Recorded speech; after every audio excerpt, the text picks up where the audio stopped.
आखिर क्यों अब खेसारी कादरवानी भोजपुरी इंडस्ट्री को बर्बाद कर देंगे? जी हाँ, आखिर ऐसा क्या बच गया है खेसारी कादरवानी के बीच जो आज खेसारी कादरवानी भोजपुरी इंडस्ट्री को मिटाने के फिराक में लग चुके हैं। तो जी हाँ, इतने बड़े राज के बारे में हम बताने वाले हैं, लेकिन उससे पहले वीडियो को लाइक कर ले और चैनल को सब्सक्राइब कर ले।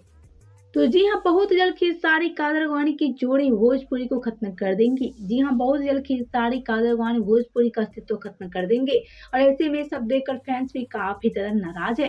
तो चलिए बिना देरी के वीडियो में आगे बढ़ते हैं, आपसे इसकी पूरी वजह बता देते हैं। तो जैसा कि हम आपसे एक बता दें, बहुत जल्द खेसारी और कादरवानी के चलते मिट जाएगी भोजपुरी की नामो निशान। जी हाँ, भोजपुरी इंडस्ट्री में खेसारी के चलते मिट जाएगा भोजपुरी की सारी अस्तित्व। लेकिन क्या आप सभी सोच रहे हैं कि आखिर ऐसा क्यों करेंगे खेसारी और कादरवानी? तो हम आपसे एक बता दें, इसकी वजह कुछ और है। जैसा कि आप सभी जानते हैं, जब से खेसारी कादरवानी की दुश्मनी बढ़ चुकी है, उसके बाद से भोजपुरी इंडस्ट्री के टीआरपी भी काफी ज्यादा गिरती नजर आ रही है। क्योंकि हम आपसे एक बता दें, भोजपुरी में खेसारी और कादरवानी की जोड़ी ऐसी थी जिसे हर कोई पसंद करता था। लेकिन अब खेसारी कादरवानी की जोड़ी को देखने के लिए फैंस काफी ज्यादा बेताब है। जी हाँ, अब खेसारी कादरवानी की जोड़ी फैंस के लिए एक सपना बन के रह गया है। अब कभी लौट कर नहीं आने वाली है खेसारी और कादरवानी की जोड़ी।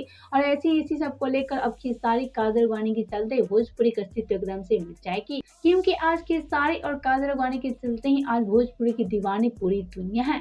वैसे ही सारी वजह है जिसके चलते खेसारी और कादरवानी के चलते मिट जाएगी भोजपुरी की अस्तित्व।